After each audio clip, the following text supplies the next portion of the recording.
Good evening. Thank you all. Yeah, good evening. Great to have you all here. Thank you for braving the unseasonable, at least earlier in the day, January weather, almost February weather. But we're so glad to have you all here at Detroit Mercy Law. My name is Nick Schreck, and it is my privilege to serve as Dean here at Detroit Mercy Law. We are a community of students, alumni, faculty, and staff inspired by our mission of educating the complete lawyer in the heart of downtown Detroit. For 113 years, we've educated lawyers who lead with a commitment to justice, service, and the highest standards of the legal profession. Tonight, it is my honor to introduce Professor Bernadette Atuahene. Professor Atuahene is a property law scholar focusing on land stolen from people in the African diaspora. She's the daughter of Ghanaian immigrants who grew up in Los Angeles and attended UCLA for college. She then earned her JD from Yale and her MPA from Harvard. After completing her graduate studies, she served as a judicial clerk at the Constitutional Court of South Africa and then practiced as an associate at Cleary, Gottlieb, Steen, and Hamilton in New York. She's now a professor at the USC Gould School of Law. Professor Atuahene has worked as a consultant for the World Bank and the South African Land Claims Commission, and she's also directed and produced an award-winning short documentary film about one South African family's struggle to regain their land. She's been honored with the Fulbright Fellowship, Council on Foreign Relations International Affairs Fellowship, and Princeton Laws and Public Affairs Fellowship. Her first book, We Want What's Ours, Learning from South Africa's Land Restitution Program, is based on 150 interviews she conducted with South Africans dispossessed of their land by the colonial and apartheid governments and who received some form of compensation post-apartheid. Professor Atuahene won a National Science Foundation Award for her current project about racialized property tax administration here in Detroit.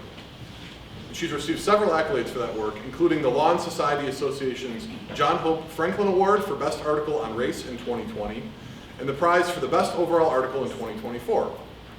In addition to publishing 2 New York Times op-eds and appearing on national news shows such as Democracy Now! And the Tavis Smiley Show to discuss her Detroit work, she's also published in many academic articles and journals in such prestigious places as the California Law Review, Northwestern Law Review, and Southern California Law Review. Professor Atuahene's Detroit work also revealed another underreported national phenomenon, predatory governance, where public officials raise public dollars through racist policies. When she moved to Detroit, she planned to study the city's squatting phenomenon. But what she accidentally found out was so urgent that she couldn't ignore it. Her neighbors, many of whom had owned their homes for decades, were losing their homes to property tax foreclosure, leaving once bustling black neighborhoods blighted with vacant homes. Through years of dogged investigation and research, Atuahene uncovered a system of predatory governance where public officials raise public dollars through laws and processes that produce or sustain racial inequality and inequity. A nationwide practice that is in no way limited to our situation here in Detroit. In Plundered, this powerful work of scholarship and storytelling, Atuahene shows how predatory governance invites complicity from well-meaning people, eviscerates communities, and widens the racial wealth gap. By following the lives of 2 Detroit grandfathers, one black and the other white, and their grandchildren, Atuahene tells a riveting tale about racist policies, how they take root, why they flourish, and who profits. Detroit Mercy Law is proud to partner with Professor Atuahene and the Coalition for Property Tax Justice on our housing law clinic. The Coalition runs a property tax appeal program which combines pro bono legal representation and innovative technologies to help low-income homeowners file appeals to challenge inflated property tax assessments. And while they're providing this service, our great students also gain invaluable practical legal skills. I know we have some of our students joining us here tonight, and we all thank you for that work. And I will, before I bring up Professor Atuahene, I do have to say, if you have questions during the Q&A portion of the program, please fill them out on those cards, and you can pass them forward to Mama Shoshana, who will be collecting them right here up front. So you can pass them this direction if you have questions, and we'll be sure to answer them in due course. And so now, without further ado, please join me in welcoming Bernadette Atuahene.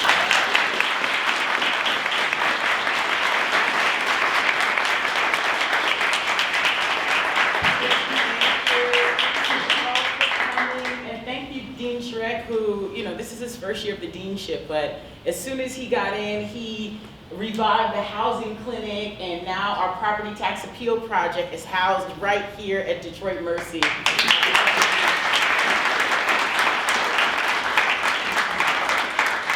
All right. right, y'all, we about to cut up. So before getting to the book, I want to tell you a little bit about my background and how I came to do this work. So my parents immigrated from Ghana in West Africa. And when I was a child, I knew I had 4 career options. I could be a doctor, a lawyer, an engineer, or a disgrace to the entire family. I was bad at math, so that was a complete no-go. The thought of dissecting cadavers just brings chills down my bones, so that wasn't an option. Since I was determined not to be a disgrace, so law was my only option left. But I didn't want to be just any old lawyer. Ever since I enrolled at UCLA for undergrad, I knew I wanted to be a change maker, protecting intergenerational wealth in my community. And when I commit to something, y'all, I am all in. So I worked myself to the bone. I made it to Yale Law School and Harvard's Kennedy School of Government for my graduate studies. I eventually became a law professor, and now 100% of my scholarly research, writing, and advocacy deals with land stolen from Black people. So I do ethnography, which means I live and immerse myself in the place I study. And my first ethnographic project was examining land stolen in South Africa during apartheid and colonialism. And my first book is called We Want What's Ours, Learning from South Africa's Land Restitution Program. And it really examined the psychological, political, economic impact of getting land or money back. So my book was a huge success. At the official book launch, the Deputy Land Claims Commissioner himself attended and publicly announced that the commission intended to implement 90% of my book's recommendations. Although the first book project was wildly successful, it was really uncomfortable for me in many ways because it looked at Black people as victims, Black people being stolen from. So in my next ethnographic project, I wanted to move from Black victimhood to Black agency. And I decided, as Dean Schreck said, to focus on squatting because this is where vulnerable populations take land instead of being stolen from. Now, Detroit has one of the largest squatting phenomenon in modern US history, so I applied for and won a big grant called the National Science Foundation grant, and that's how I actually came to Detroit, is to study squatters. And in the law, all my property law, everyone who's taking property law, you should be following me very closely here, right? So a squatter is someone who occupies property without the permission of the record owner, and there's 2 types of squatters. One is a takeover, and that's what normal people think about as a someone who rolls up into a property with no prior legal relationship. But in property, I teach my students that there's another legal category called a holdover, okay? And a holdover is someone who had a legal relationship to the property, and then, like as a tenant or an owner, for instance, but when that relationship ends, they stay without permission. So when I began interviewing the holdovers, one person after the other was talking about they were the owner and they lost ownership through something called tax foreclosure. And then they stayed waiting on the new owners to arrive. Now at that point, I knew a lot about mortgage foreclosure as a property professor, but I knew very little about tax foreclosure, so I had to actually do my homework. And I very quickly discovered that since 2009, 1 in 3 homes has been taken through property tax foreclosure. This is the highest number of property tax foreclosures in American history since the Great Depression. So given the gravity of the situation, I had to switch my focus from squatting to property tax foreclosure. And I've lived right here on Detroit's east side since 2017, really trying to understand the property tax foreclosure crisis from those I live beside. So Myrisha Brown in the book, for those of you who are gonna read the book, you'll read about a woman called Myrisha Brown. And she's one of more than 150 homeowners who I actually have interviewed for my study. Now Myrisha is this little petite, brown-skinned woman with a super cute pixie cut. And she's one of the many stories I tell in my book, Plundered, How Racist Policies Undermine Home Ownership in America. So one cold winter day, Myrisha and I actually went back to the family home on Baylor Street that she lost to property tax foreclosure. And as we walked through the home, Myrisha said, man, I haven't been back here since my kids and I were evicted several years back. And as we stepped into the yard, we both noticed that the home was vacant. And I need you to know this was a total and complete gut punch for Myrisha, because she'd worked so hard to make sure that the home didn't become a vacant, blighted structure like many homes on her block and in the city of Detroit. So as we slowly walked around the home's perimeter, she pointed out all the places she had told me about in the multiple interviews we had conducted together over the years. She said, this spot right here, this is where the garage used to be. A fire at the neighboring house burnt it down. She was like, this right here, this is where my granddad's beloved apple tree used to be. When he died, it died, and they eventually had to to cut it down. So as we moved from the backyard to the side of the home, Myrisha kind of stopped and she peered through the side window because she wanted to look in the living room. And that's where her grandmother, who lived to 102, spent her last days. Then I saw Myrisha's face turn ashen. And I immediately ran over to figure out what in the world was going on. What we both saw, we could not believe our eyes. The pipes had frozen and burst, covering the living room in at least a foot of ice. Myrisha wailed, and all I could do is stand there and hold her and cry with her. So this home on Baylor Street meant so much to Myrisha because her grandparents fought hell and high water to acquire it. They had, despite racial covenants, redlining, blockbusting, urban renewal, and other racist policies, in their retirement, Myrisha's grandparents were finally able to purchase this home. And it was without a doubt their dream home. And it was actually in an area that racial covenants once made off limits to blacks. But when whites left to the suburbs, blacks moved in. Now, the home on Baylor Street was the only asset that Myrisha's grandparents had to pass down. But by the time her grandmother, who I told you lived to 102, passed away, no other family member even wanted the house because it was no longer a valuable asset. It was in fact a money pit. The home had broken windows covered with plastic. There was no functioning shower or bath. Plaster was falling through from the ceiling.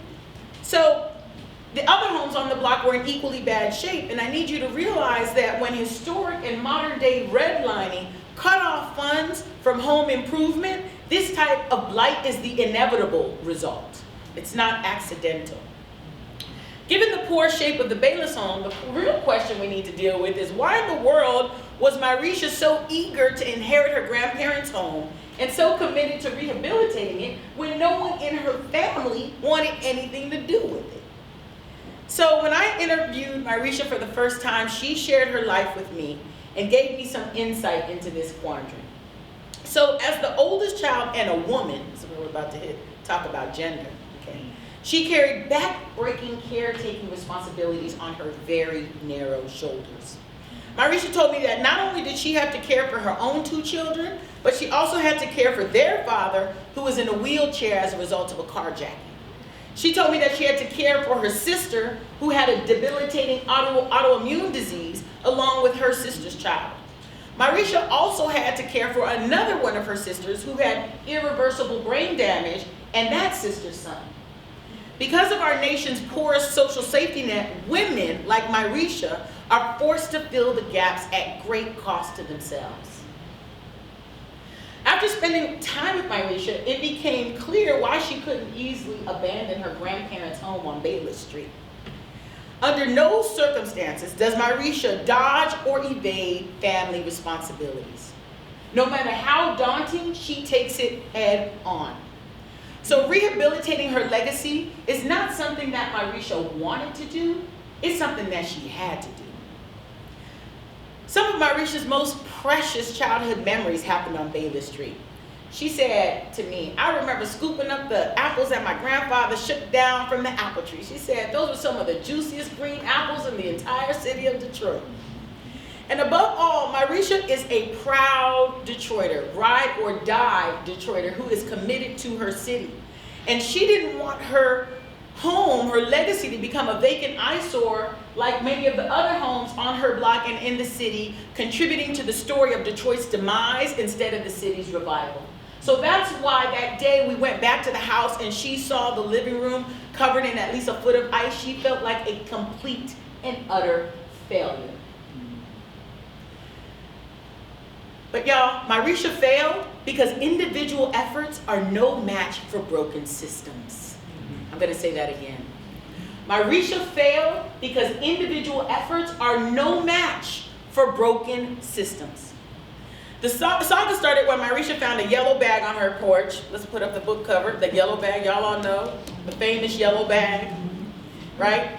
And when she opened the bag, she found a legal notice informing her that the property tax foreclosure process had begun, and if she did not pay her debt by March 31st of the following year, Wayne County would sell her home at the tax foreclosure auction. After she read the notice, she was flooded with emotion. She felt scared, she felt anxious, she felt depressed, and most of all, y'all, she felt shame.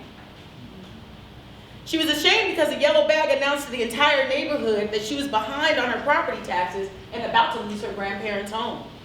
But when she looked up, surprisingly, almost every other home on the block had a yellow bag attached to its porch as well. So she knew something was funny, but she didn't know exactly what was going on. So when I first interviewed Myrisha, she blamed herself for losing her legacy. She said, well, Professor, I wasn't doing what I was supposed to be doing. And most officials that I interviewed also explained the property tax foreclosure crisis with what I call narratives of personal irresponsibility. One of them said to me, well, Prof, Detroiters just don't want to pay their taxes.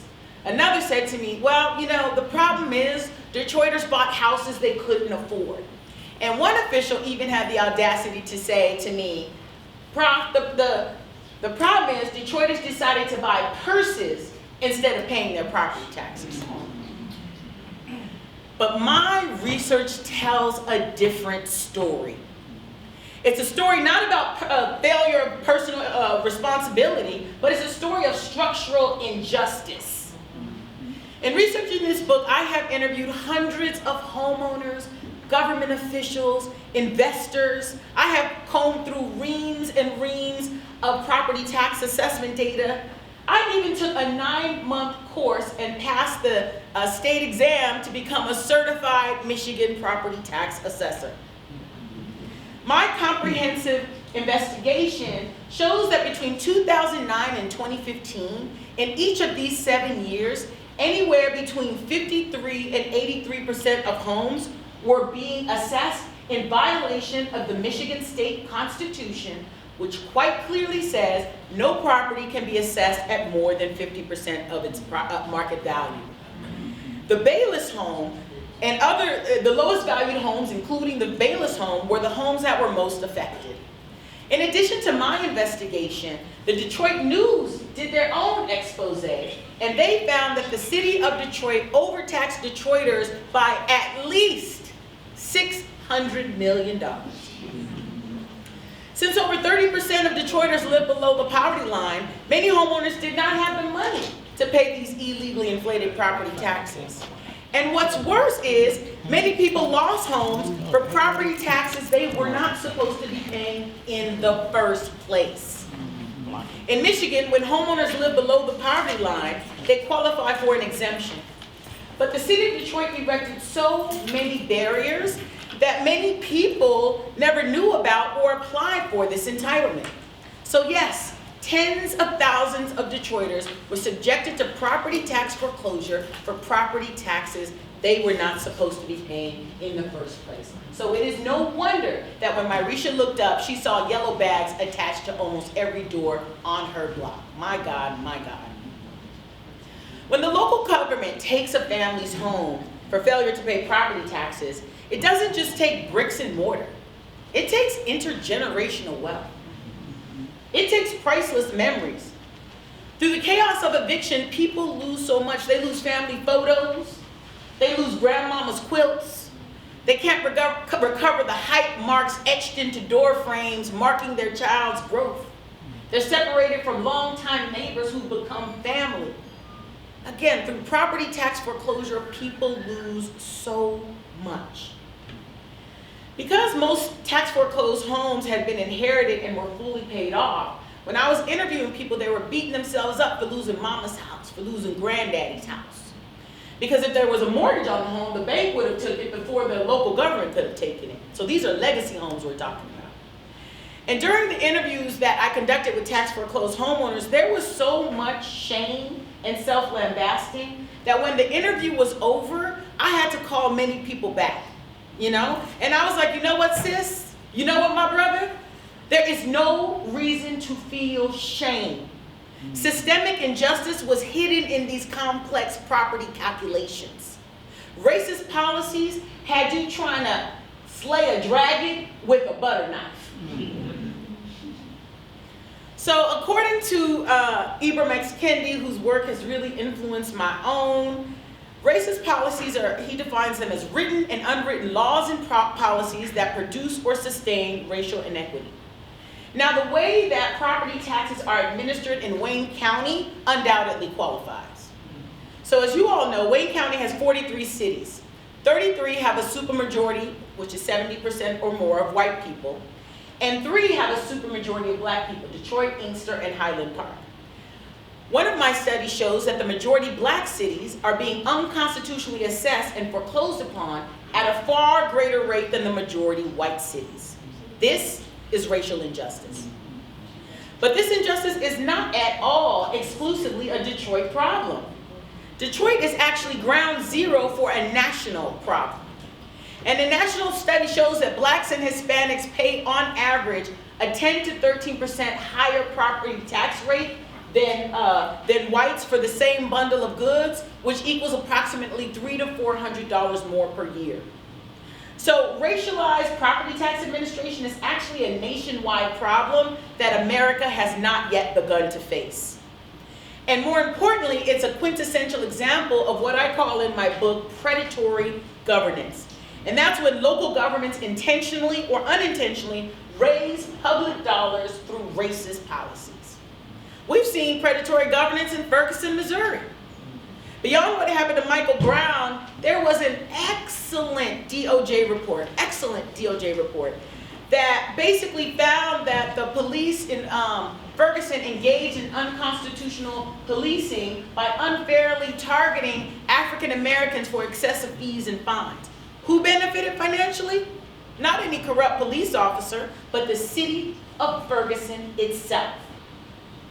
Predatory governance is what's happening in Detroit and many other cities where the local government is inflating the property taxes of black and brown homeowners. Who's benefiting? Not any corrupt public official, but it's public coffers that are benefiting. So the good news is, just as Detroit is ground zero for this national problem, Detroit is also the epicenter of the resistance. So once my research exposed these hidden structural problems, this information really lifted the shame, allowed homeowners to stop beating themselves up, and made room for righteous indignation so that the fight back could begin. And in 2017, my students and I joined with over a dozen grassroots or community organizations, many of who are represented here today, to form what we call the Coalition for Property Tax Justice. If you're one of the leaders of the coalition, you come to Coffee and Stories, you're one of our organizations, just raise your hand and let everybody see you and recognize you.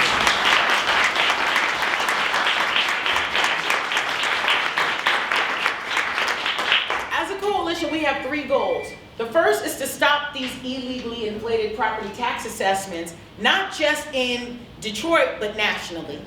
Our second goal is to stop these tax foreclosures until we can make sure that people who are losing their home are losing their home for taxes they actually owe and not illegally inflated property taxes. And third is to provide compensation. So by building community power, we have secured several significant wins. First, we've halted roughly 13,000 tax foreclosures by pressuring the Wayne County Treasurer to place a moratorium on owner-occupied homes in 2020, 2021, 2022, 2023, and most recently in 2024.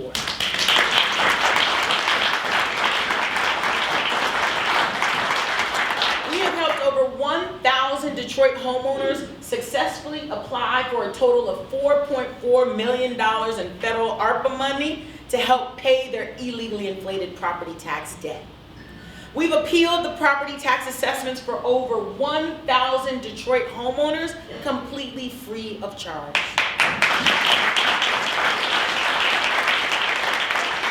We've even secured $6 million from the city of Detroit as the beginning of this compensation that needs to happen.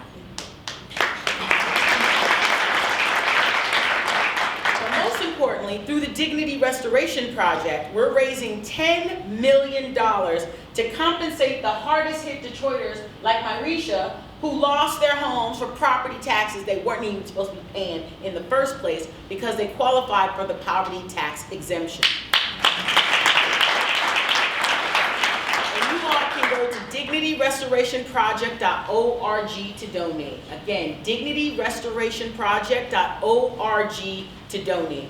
Your contribution sends a message saying, I see you and I affirm your dignity to Myrisha and the 30,000 other people who lost their home for property taxes they weren't supposed to be paying in the first place. To conclude, so I can get to my conversation with my beloved brother here, I'm glad that I did not become an engineer. I'm glad that I did not become a doctor. I'm glad I became a lawyer fighting against the theft of black homes, fighting to protect our intergenerational wealth and dignity. Both of my parents have gone on to glory, but I know they're smiling down on me today because, hey, I've managed not to be a disgrace. But more importantly and more seriously, y'all, you know, people in Detroit and throughout the country who are fighting a losing battle against racist policies, they're not a disgrace either. So let me stop there.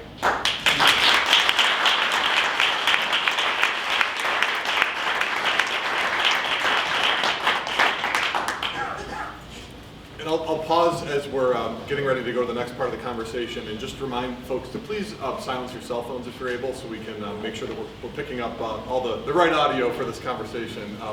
And now we're going to turn to the conversation, and it's my pleasure to introduce a lifelong Detroiter, Orlando P. Bailey, where he learned how to practice community development in the neighborhood where he was born.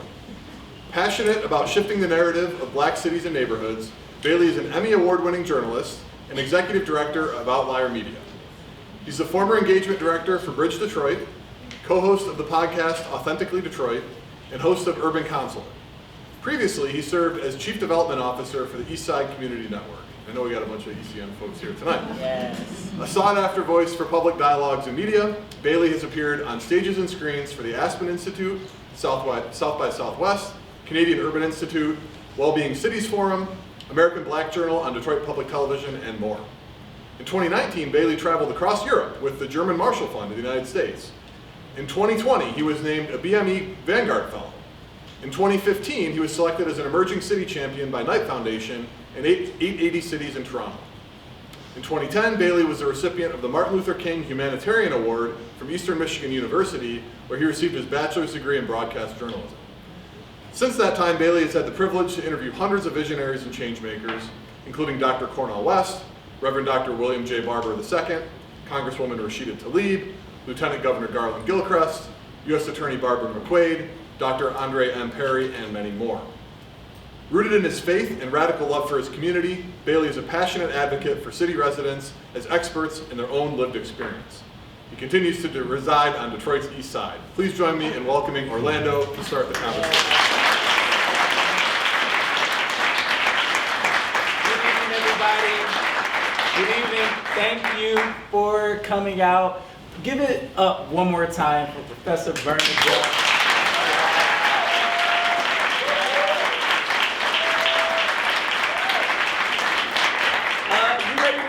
Let's cut up. You know, I'm excited. So I've been getting this book in my spirit since I got it. I've marked it all up. I'm like, I need a hard copy, Professor. I don't read books digitally. And she made sure I was able to get a hard copy.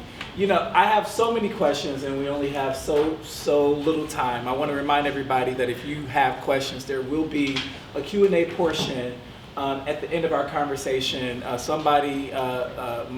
Tashana is going to come around and collect your questions, write them down on that card. I'll cue her about 10 minutes before we are ready for the Q&A. All right, let's get to this book. Some of you, I don't know, has anybody been able to preview it beside me? Okay, so we got a couple of folks who know it. So hopefully we give away just enough to pique your interest enough to go in and read it. All right, so I'm fascinated by how you started the book with a woman named Miss May. Oh yeah. On the east side, on Devon Street. Miss May here? Well, you know, Miss May, so that's an interesting question. So all of the names are pseudonyms. Pseudonyms, okay. Because my I'm research. trying to point them people. I'm like, Miss May. I So felt required like to Miss keep their May. identity confidential. I get you.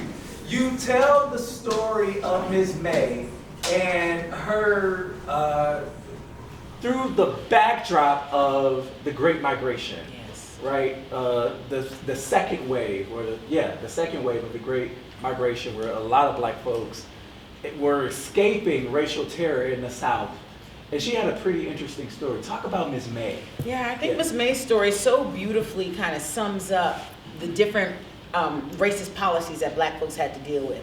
So Miss May's people are from Georgia, and they came, and the reason that they left Georgia is because one of her uncles was hung in his front yard because for no good reason, because it was jealousy. He was doing well. He owned a lot of land.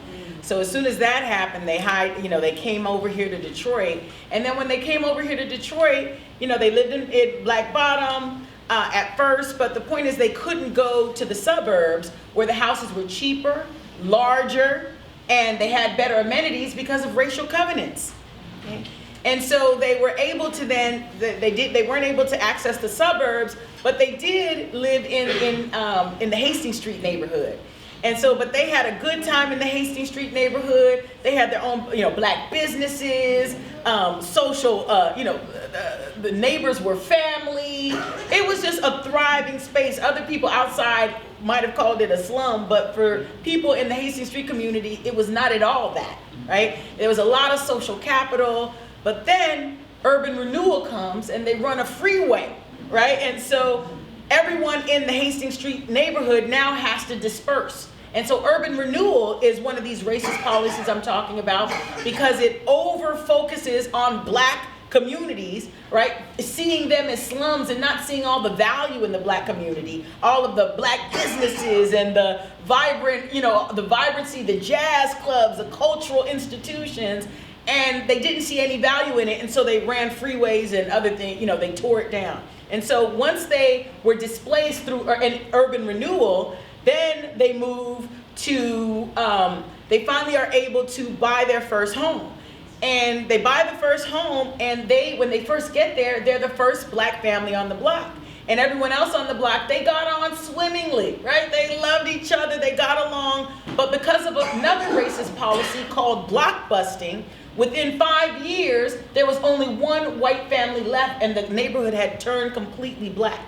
What is block busting? It has a lot to do with, first, the other racist policy, redlining, which is when the federal government drew a red line around black communities based solely on race, declaring that these communities were a credit risk, and so banks should not lend to these communities. And again, when you don't have investment coming into the community, of course the houses are deteriorating because you don't have money for home repair loans, mortgages, etc. And so we have a situation where then black people, because of redlining, because of a federal policy named redlining, the very presence of black people can reduce home values. Redlining makes black people pariahs. And the opposite is also true. See a white girl walking a dog, right? And a coffee shop pops up 5 months later, like that. Right.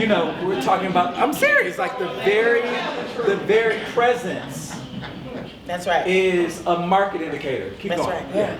And so we have this situation where the people on the block, and again, they all worked in the auto industry. Right. They got along well. It's not like they didn't like the Miss May's family, right? But the point is, they knew that the blacks coming would reduce their market value, and so they left. And real estate intermediaries then told that your blacks are coming, the blacks are coming. So they sold at fire sale prices. Anytime you sell quick, you don't get the full value. Then they resold the same homes to black people at inflated prices. And that's how Miss May gets her home, right? Her first home. So I'm not gonna go through the whole story, but I put Miss May in the introduction because it's such a way to introduce people who don't know about these things to what racist policies look like, what they feel like.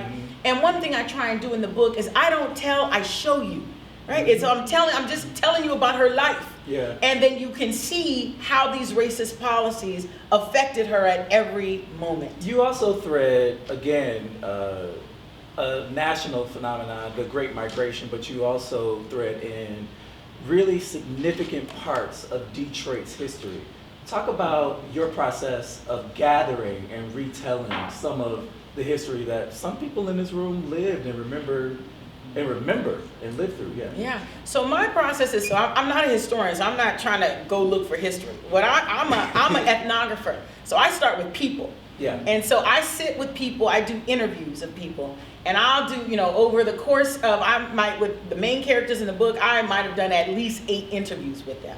Get different information every time. And my process is I do the interview, and then I do multiple interviews trying to get the information. Then I get the story down, and I do what's called a read back. I read it back to the person, and after every paragraph, I said, did I get it right? And what you find in the read back, people's like, and that gives them agency in, we're telling their story together. Because if they tell me to remove something, I remove it, right? And so it gives them agency, but more importantly, it also sparks memories. Like when I'm reading it back, they're like, oh, I should have also told you about this. It's a way for me to get more information.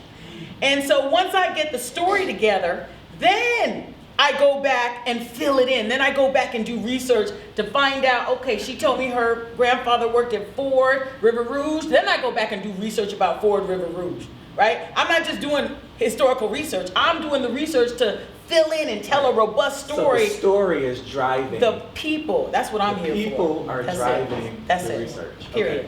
Okay. As the young people say, period. Do we say that? Yes, y'all say that. I'll let you have it, Professor. Look at Serena shaking her head. The other thing, before we get into, the main crux and characters of the book, you give a little bit of autobiography, right? And you tie it to what it is that you do, ethnography. You root yourselves in communities. I want you to talk about the process of rooting yourself in Detroit. Because you're not from here, right? Never was I from South Africa. And you weren't from South Africa, and Detroiters love reminding folks when they're not from here. And so you are interviewing Detroiters, you are talking to them. Talk about your entry. Talk about the process that you had to go through to build trust, to get these stories, these very rich stories from Detroiters. Absolutely. So at the end of the book, you all have the book, and at the end of the book, there's a section called About the Book, where I talk about my research methods. So it's at the end of the book. And how I go about this is, I'm kind of, in the academy, I'm on the outskirts, all right? So that's just what's happening here. So I find the academy to be extremely and unnecessarily extractive. What usually happens in research is researchers come to poor neighborhoods, they interview people, they give really scant research incentives, they go back and write the paper, they do publications, and people that they interviewed never get to see the publications, they never get to read the books, they never get any of the information. And it's not that these researchers are bad people, it's the way that the incentives are set up inside of the academy. Publish or perish. There is literally no incentive given for doing the work of going back and working in community and relaying and relaying information back to community members, fighting for the solutions. All of that work I do, it's on my own time. And so the way that the academy is set up is highly extractive. So, I decided I didn't want to be part of that. And so I do what I do, which is anytime I go into a community, again, I come in and listen, because that's what I love to do. Interviewing, like some people let grad students do their interviews. I'm like, why would you do that? That's my favorite part, right? Like talking to people and people be crying, I be crying with them. I'm a mess. You know? But I love the interviews because I just love hearing from people and touching people and you know. And so what I'm about is about giving before you take. Mm-hmm. And so when I got here and saw this problem, then I said, all right, before I went to law school, I was a community organizer in South Central LA. So I said, since 2009, 1 in 3 homes has been subject to property tax foreclosure. 1 in 3. Mm-hmm. We haven't seen this number of property tax foreclosure since the Great Depression. Mm-hmm. And it's an 80% black city called Detroit. Mm-hmm. Oh, I couldn't just write a paper and then keep it moving. The organizer in me was like, all right, let's get to work. Yeah. And that's what we did. So we, again, approached people. Sarita's one of the first people I approached. Donna, all of these people. I was like, I want to create this coalition. Will y'all join with me? And they did, because they knew kind of my heart and what I was trying to do. And the main thing is I use my students to serve the community, to give. So we started right away, again, appealing the property taxes. I have these law students. I like to put these students to work. Okay, they got to get to work. And so we put them to work appealing the property taxes. And through doing the appealing of the property taxes, we got to see what was wrong, right? And through the work is how we really started figuring out what the problems were. Yeah. And then that fed into the solutions and the activism, and we were able to, based on what we saw with people, create policy proposals and create legislation. We've passed 3 pieces of legislation so far based on the work we do with community members. And one of the great things about the coalition is 85% of the people we serve in this property tax appeal project come back and fight with us in the organizing to do the structural change, policy change. Mm-hmm. And so, so in terms of like my method and that's what I do, is not just take and be extractive, which is what the Academy is set up to do, but it's about giving something, right? And because this is the way I do it, again, nobody could get the stories I got.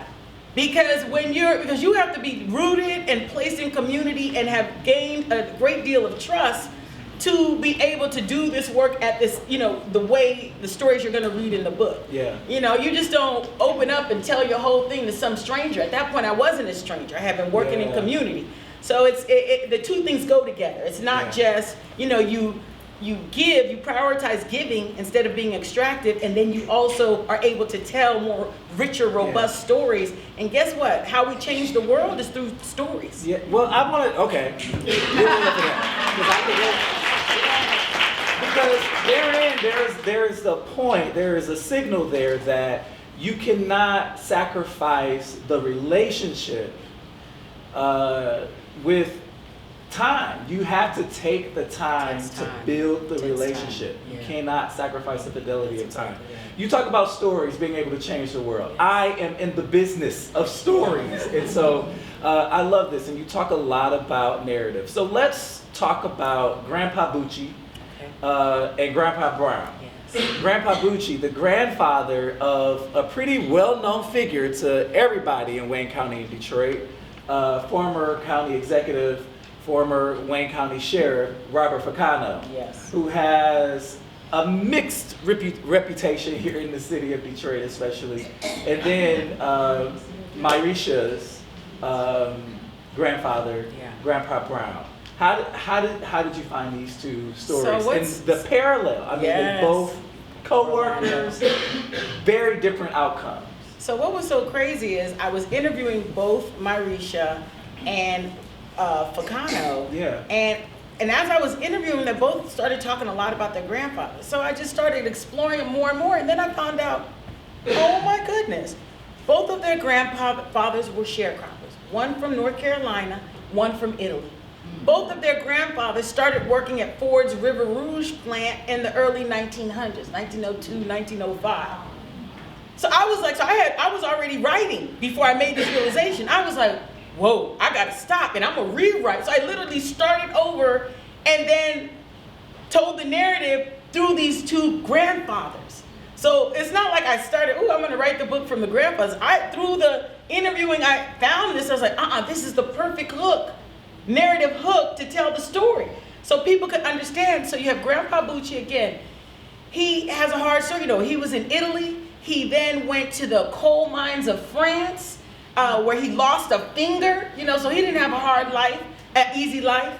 And he then worked at the River Rouge plant, which was where majority black people worked, and a few white people. But he was one of the white people working at the River Rouge plant. Alongside black folks. And alongside black folk. And so I show you how these two grandfathers with very similar starting points have them and their progeny have very different ending points because of racist policies.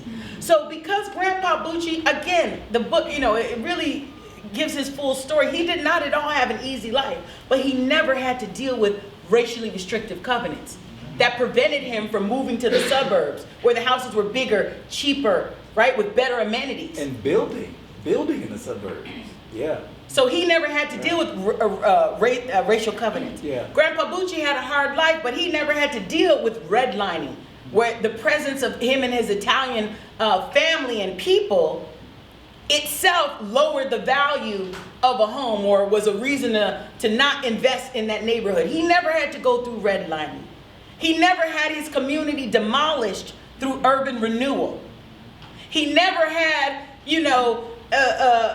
was abandoned as block busing flipped the community, right? Also, and again, in the book, I'm telling you right now because this is this format, but in the book I just tell you the story and you can see it for yourself. That these two men, again, very similar situations, but different outcomes. And today, Robert Facano lives in Grandpa Bucci's home, and it's in Livonia. It's worth over $250,000. And I said, Robert, why do you live here? He said, because I don't have to pay a note. It's a paid-off house. Meanwhile, Marisha's here in the city of Detroit. Her house is worth less than $10,000. Nobody in the family wants it because it's a money pit. And it's a money pit because of redlining and all of these racist policies. That's why it's a money pit. And you see her trying to rehabilitate the home, fighting to rehabilitate the home, steady, and as if that wasn't enough, steady paying illegally inflated property taxes. She doesn't know they're illegally inflated, but that's taking away money she needed for the home improvements. So you can see through the grandfathers and then their grandchildren, one today has an asset and the other one inherited a money pit. But the dangerous narrative that gets told is, I have what I have because I worked hard. Woo. Well, let's start there. Because I worked hard. Let me say something. Because I worked hard. Guess what? You can see, again, I show you Grandpa Brown worked hard too, y'all.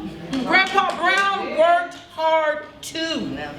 And so this narrative about, I have what I have because I work hard, the book addresses that directly. The narrative of personal responsibility is often weaponized against black folks. We don't work hard enough. We made the wrong decisions. We're buying purses and stuff like that. And it's so funny, Bernadette. I was for about 6 years I chaired the board of One Detroit Credit Union, right?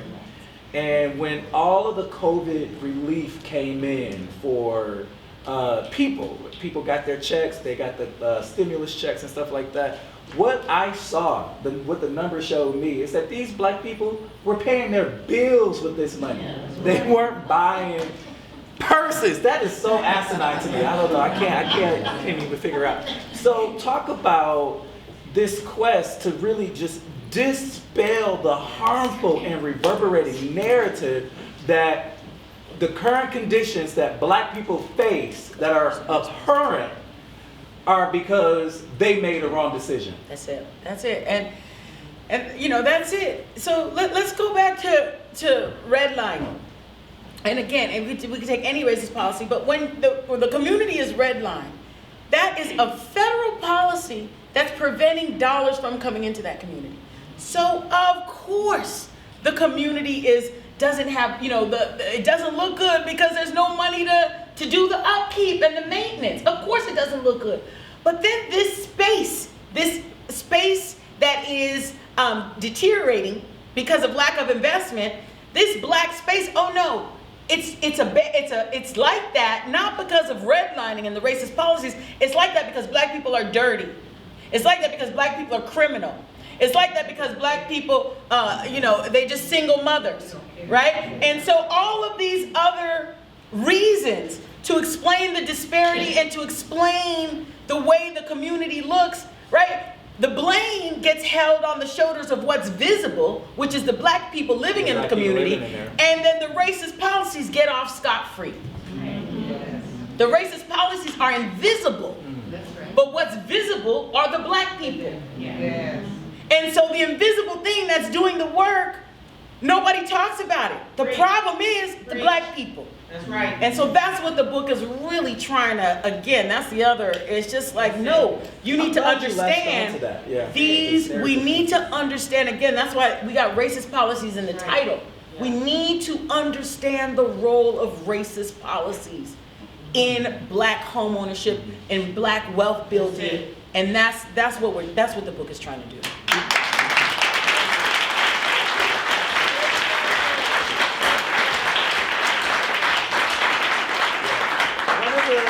First assignments that I got when I came home from school and started working at ECN in 2011 was to go door to door on the Lower East Side and knock on residents' doors to let them know that their home was in danger of being foreclosed on for property taxes. This is, that's right, 2011. I threw that in on purpose. 2011, 2012. And it was massive. The stories that even I got as a young community organizer who was working in the neighborhood where I grew up, folks not even aware that they were in this kind of trouble. And us, the organizers, not aware that we were in the midst of a crisis that will slash about a third of home ownership in the city of Detroit at the time, right? You guys come along, we researchers come along, and we begin to expose this crazy phenomenon that was happening in the city of Detroit and call it what it was, call it a crisis. The stories are very similar. Inherited dad's home, grandma's home, right? Upside down in the home. Grandma Bucci, Grandpa Bucci, Grandpa Brown, Myrisha inherits a liability. Anthony, Robert inherits an asset. Talk about how these two parallels can coexist because of spatial racism. And how like the neighborhood where my great-grandparents bought in was ravaged because of the property tax foreclosure crisis, and we didn't even know we were in the midst of a crisis.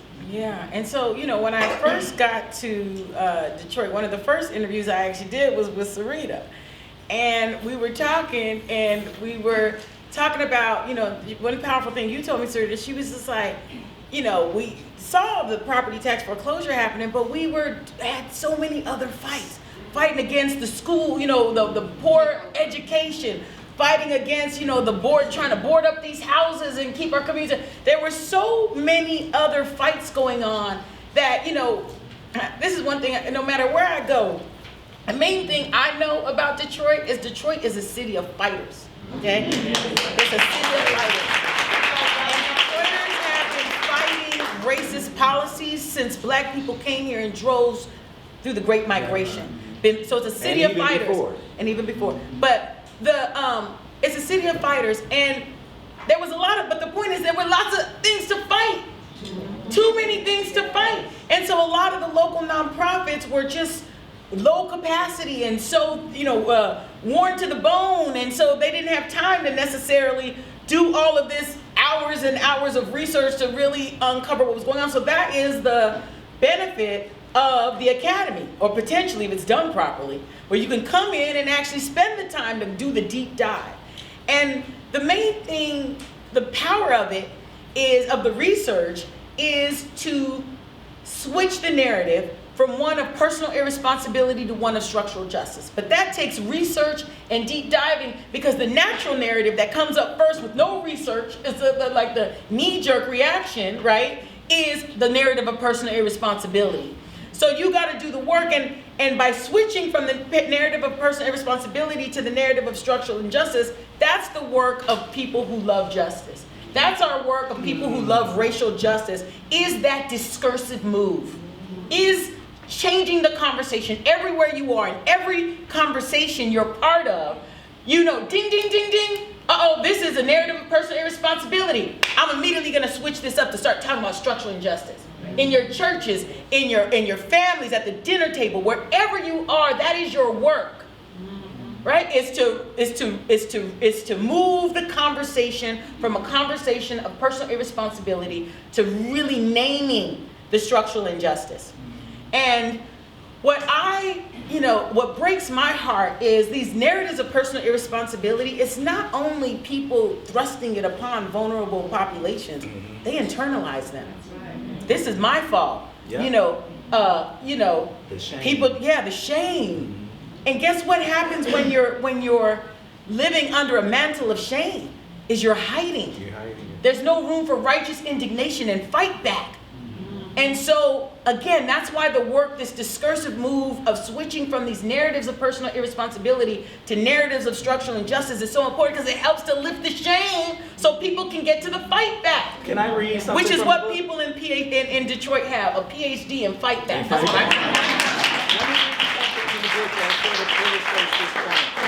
I mean. Marisha's personal narrative, nevertheless, focus on her failings as an individual. Unjust, invisible, formless systems had no shoulders on which to carry blame. Only Marisha did. This is the part that really got me. It stopped me in my tracks. Since Marisha's faith drives her to believe that everything happens for a reason, this is after she lost her home, y'all. She tried to make sense of her stolen legacy. Here's the quote: I kind of felt a sense of relief. These are tears of joy, Marisha, filled with emotion, explained. I was just being used to stabilize the house so somebody else could benefit from it. So it wasn't in vain. And I don't feel bad that I did what I could do. It's a legacy that the house is still standing. Even if you just drive by and you say, that house is still standing. Talk about experiencing that kind of resolve after somebody who has given their life, taking care of their family, trying to take care of this family home, and experience the loss, and this is how she responds to it. Yeah, I mean, there's no other way to respond. You know, Detroit is a deeply spiritual place.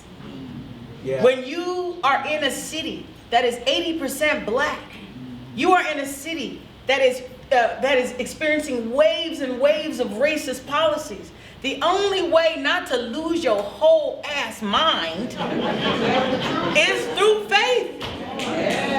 It's believing in a higher power. That another day something else is going to come. God is going to fix this eventually.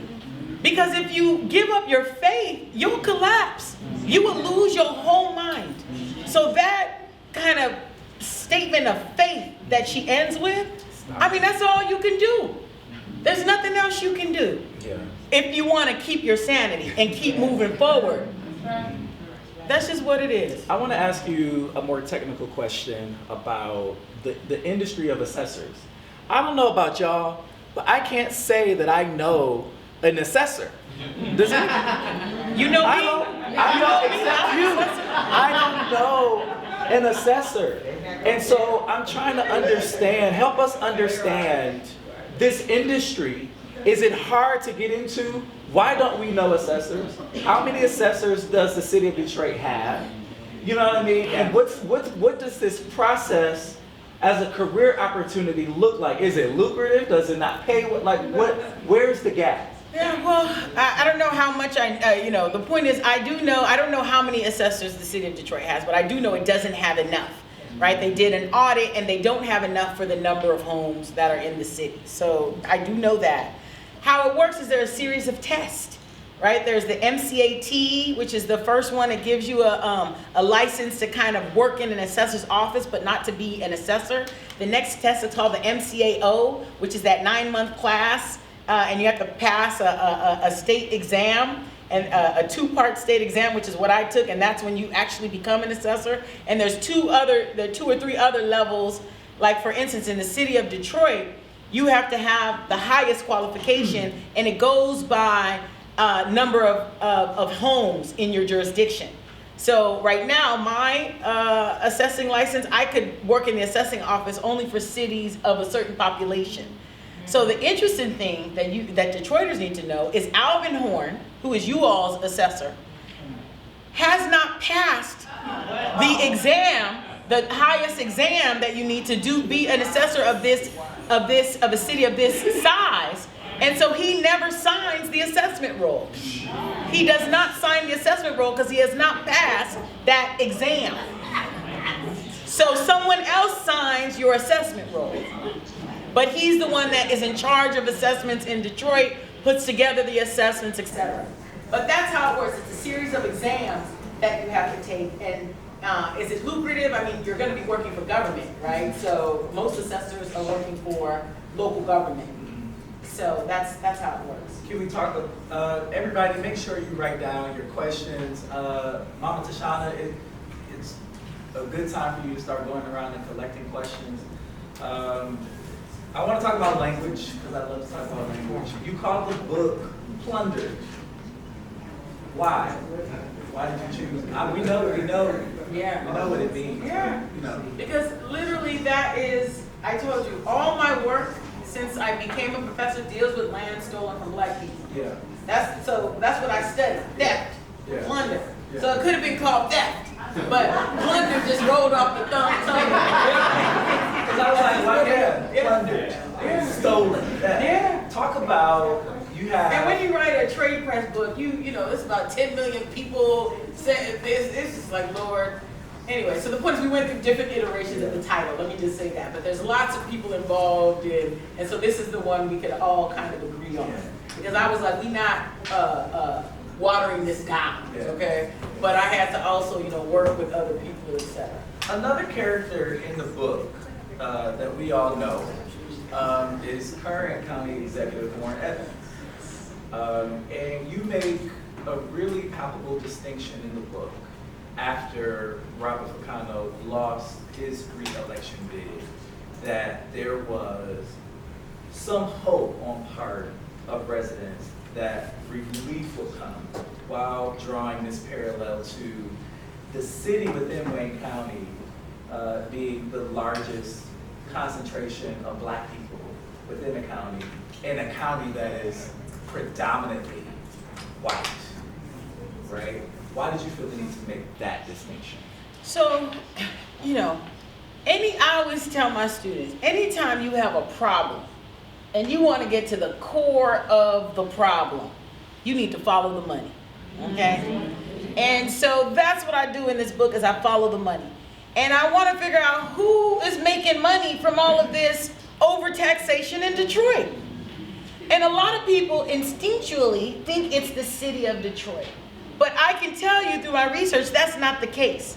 The city of Detroit is the biggest financial loser, not winner, from these systematic foreclosures. Why? Because when you foreclose on a house, the house next door, there's so much empirical evidence, the value goes down, right? A vacant home, now that home, multiple homes they're not collecting property taxes, blight, et cetera, The city of Detroit, and property taxes, as compared to other areas, cities, Detroit's line item for property tax in its budget is actually fairly modest compared to other cities. For sure. So it's not Detroit that's making money, okay?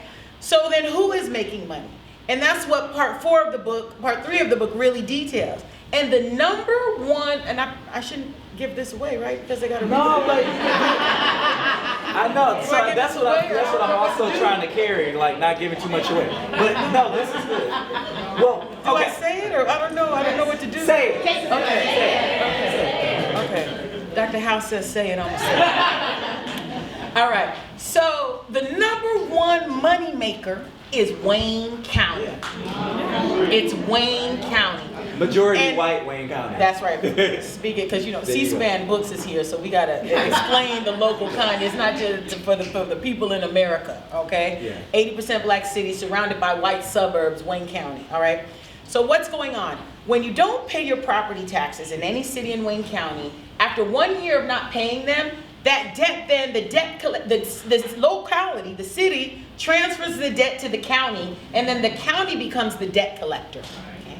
And the county gets to put a statutorily mandated 18% interest penalty on any property tax debt, which is in and of itself a racist policy, that policy itself. Because when you charge people 18% interest, that's assuming I have the money and I just don't want to pay. 18%, but when I'm not paying because I don't have the money, charging 18% interest penalty makes no damn sense, right? And so the point is that that 18% interest goes into something called the Delinquent Tax Revolving Fund. So in that fund goes all the 18% interest from all the delinquencies in Detroit. In that fund goes anytime they sell a home in foreclosure, the profits go into that fund. All of everything related goes into this fund. So everybody knows, even outside of Detroit, that Detroit goes through the largest municipal bankruptcy in U.S. history, gets taken over by an emergency manager. But what few people know is that at the same time, Wayne County is also in a financial emergency, and Wayne County is also about to get taken over by an emergency manager. And Wayne County saves itself from bankruptcy and emergency manager using the money in the Delinquent Tax Revolving Fund. So they save themselves off the backs of delinquency and tax foreclosure in Detroit. So in the book, what you're talking about, I talk, it's Ficano and the two execs. So Ficano loses, Warren Evans wins. And so Ficano's telling the story saying, we were in a tight situation. That's not ideal. I know it's predatory, but the money was there and we had to use it. But then he goes after Warren Evans. He's like, but the fact that they are continuing to do it and we are outside of the emergency is immoral, right? So he comes for Evans. This is like a telenovela in part 4. Our politics is very soap opera here in the city of Detroit. And I also tell, so the biggest winner is Wayne County, but also I tell the story of all the other people who are making money. There's a whole group of Argentinians, weirdly enough, who have invested here and bought up the houses from the foreclosure auction. Lots of people from all over the world, all over the U.S. I tell the story of an investor from Miami, from South Florida, investors from the suburbs. And I even tell the story of a local Detroit native, a brother who couldn't get a job because, he was formerly incarcerated, and so started buying up houses and refurbishing them. And so he too is making money by buying homes from the property tax foreclosure auction, while he is also victimized by the illegally inflated property taxes. And so the book, while not taking focus that Wayne County is the biggest winner, and then second are these large speculators that I also talk, but then I also paint a full story about all the other people who are also financially benefiting from delinquency and foreclosure in Detroit. My last question, I could talk to you forever. We love talking to you. There's this other theme in the book that doesn't play a supporting character, but it's front and center, and I really want to name it, especially for the black women in the room, and that is the undue burden and onerous burden on part of black women to hold it together, to care for everybody, Holding so much, doing so much, leave college after 3 years to go take care of mama, and then help mama take care of her children and take care of daddy who wasn't really there. Like you paint such a visceral picture that I think will provide so many black women sight and affirmation to their experiences. Was that on purpose? Well, yes, talking about genders, we need, intersectionality. You can't talk about race without talking about gender and class, right? And in this particular instance, the black woman, we go through so much, we do so much, but we got to keep it moving. We got to keep going. That it was such a powerful, when I wrote up the story and I read it back to Myrisha, you know, she was in tears. And she was like, my God, did I go through that? You know, because it had happened not in 2 pages. It had happened over, 20 years. And so the read back was even a powerful moment where she was just like, damn, did I go through that? Like, yeah, I actually went through that. And I survived through that, And it's just, Black women are going through so much, but again, if you stop, you'll lose your mind. If you really do, so you just got to keep moving. There's emotion, you just got to keep moving, because if you stop and really think about all that you're going through and all that you're carrying, all the people and all the things that we carry, you'll get crushed under that weight. So we can't think about it. We just got to keep moving. And that's what you see, in Myrisha in the book is doing, is what Black women do. Carry so much and just keep moving. Yeah. I want to get to some of the questions. First off, y'all give Bernadette a hand, y'all.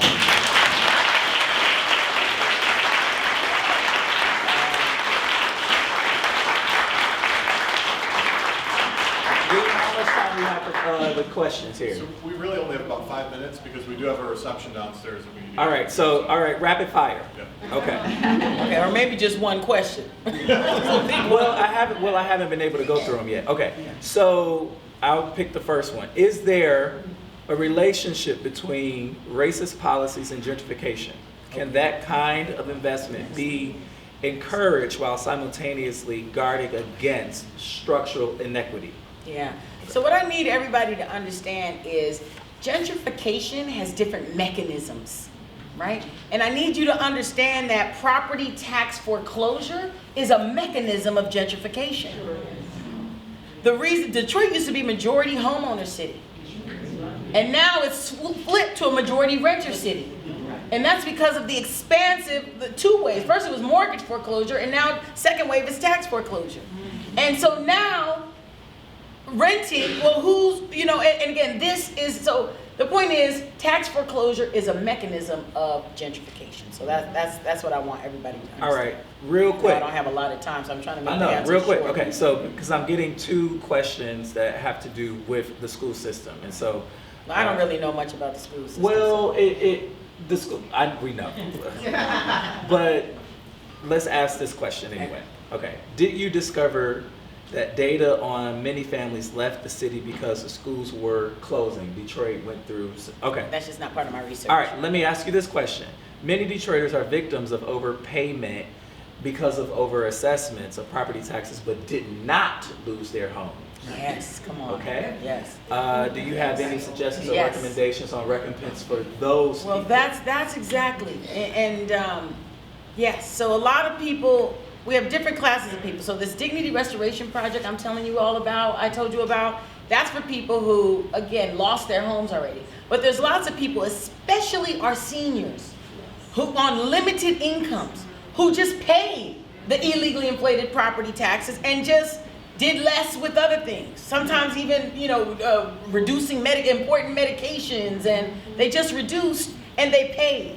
And so one of the things as a coalition we're fighting for, after we are able to get the implementation of our property tax reform ordinance, which we passed, which the mayor and the city have not implemented, that's a whole other, maybe for the reception, I don't know. But after we get this property tax reform ordinance implemented, we want to really look in as this. So all of the leaders of the coalition, raise your hand. All of our leaders. One of the things we're fighting for is tax credits. So if you don't have money, the point is, well, then you should make sure to reduce our future tax bills. So we're working for tax credits, and that's one of the things that we have on our agenda, again, after we can get what we already fought for and passed actually implemented, which has not happened. All right, y'all don't beat me up, because y'all heard him say we got 5 minutes. I don't want to hear it. Why not sue? Oh, goodness. Why not sue? Yeah. I mean, we're talking about at least $600 million in overtaxation. We're talking about the literal violent dispossession of homes, robbing folks of their legacies and their wealth. Why not a lawsuit? So we did sue. And not only did we sue, but we had literally the legal public interest dream team. It's a case called Morningside. We had the NAACP Legal Defense Fund, ACLU of Michigan, and for the deep pockets, Covington and Burling in Washington, D.C. You could not have better representation. And so the point is, they sued in state court. Why did they sue? Any lawyer in the room knows that anything civil rights related, you want to be in federal court. You don't want to be in state court. Right. But they couldn't go to federal court because of a statute called the Tax Injunction Act, which prohibits federal courts from hearing any issue having to deal with state tax collection. So that means they were banned from federal court because of the Tax Injunction Act, and they were forced to litigate in the state court. So they met Judge Colombo in the state court, and there were two claims. One claim was against the city of Detroit for obstructive administration of the poverty tax exemption. I just told y'all, people, right? And the other claim was an interesting claim. It was a Fair Housing Act claim.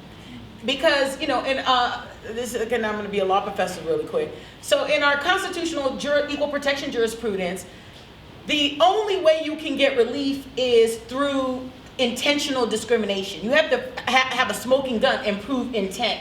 It was a case called Washington v. Davis. And the only way you can get disparate impact, so meaning you don't care about the intent, you just care about the results, is if it's statutorily enabled. And it is statutorily enabled in the Fair Housing Act is one of the places where disparate impact is statutorily enabled. So we had that. So it was a disparate impact claim saying exactly what I just told you. In Wayne County, the white counties are, you know, the black counties are being unconstitutionally assessed and foreclosed on at a greater rate than the white counties. That's what you have to prove in a disparate impact claim. So both of those go forward. The FHA claim, again, which we have reams and reams of data about. Mind you, the city of Detroit is not at all fighting. They've admitted all of this. So if no one is like, oh, this didn't happen. No one is saying that. Well, you know what happens. So Judge Colombo at the first instance says, you brought it to the wrong court. You weren't supposed to bring it to state court. You're supposed to bring it to the Michigan Tax Tribunal. Right? We said, whatever, Judge Colombo. They appealed to the appellate court. Appellate court agreed with Judge Colombo. The coalition, that was our early days. We all, you know, went there. We were in the courtroom. We were, you know, just to make sure those judges know that we were serious, and we still lost. And then in Michigan, the Supreme Court has to grant cert, and they denied cert, which means that the lower court ruling stood. And let me explain to you. The lower court ruling kills the case for 3 reasons. Number one, the Michigan Tax Tribunal is not a court. It's an administrative agency. Because it's an administrative agency, it doesn't have what we call injunctive power. An injunction is when the court tells you to do something or not to do something, and we wanted to tell Wayne County and Detroit to stop their foolishness. And so they don't even have injunctive power. Number 2, because it's an agency and not a court, it doesn't have a class action facility. So to get justice, you have to sue individual by individual by individual, and we wanted to sue of the structural injustice. Right. All right, and the third and final is the Fair Housing Act gives you 2 years to put together a case because these disparate impact cases are really fact intensive, etc. But in order to get to the Michigan Tax Tribunal, we had to file a claim between February 1st and February 15th, 15 days. So for those 3 reasons, it kills the case. And, you know, I'm a law professor, and we do our law students a disservice saying when there's some illegality, go to the courts, you can get it fixed up. We don't teach them about these instances where procedural barriers prevent substantive justice. And this happens far more than, you know, this is not an anomaly, these types of instances. Okay? So if I tell y'all that despite all of this evidence, to this day, it has not been heard by a court. Because of these procedural barriers. My God. All right, wait, that's the bad news. I want to give some good news. I know we're about to end. I can't end on this. Wrap on the good, yeah. Okay, I know. Good news is that the second claim for obstructive administration of the poverty tax exemption, we have a big win there. That part goes forward against the city of Detroit. And it for the lawsuit forces the city to clean up its act, remove all of these barriers. And after we get the lawsuit lasts 3 years. So the coalition organizes, and we statutorily put all those changes into statute so they be permanent. And after we created our statute, property tax exemption in Detroit, the state of Michigan takes a lot of the innovations we do in Detroit and puts it in, makes their own new law and redoes the property tax exemption for the whole state of Michigan. So again, the fighters in Detroit are what makes the property tax exemption accessible not only for Detroiters, but more accessible for the entire state of Michigan. So again, I just want to end with a note of, the resistance is real, and we are the resistance. And y'all, there are so many people in this room who are working so hard to make sure that, this injustice doesn't prevail. And the point is, we are winning. That's what I want to end by saying. We are winning.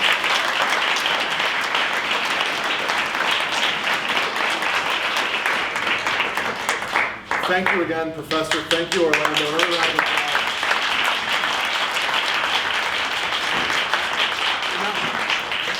We have gifts for each of you. So for some Detroit Mercy, swag to take home. And please, everyone, join us downstairs in our atrium. We have a reception on behalf of the law school. Continue the conversation. We have about a half an hour of goodies. We can meet, mingle, and have a great time. So please join us downstairs. One more round of applause. Thank you.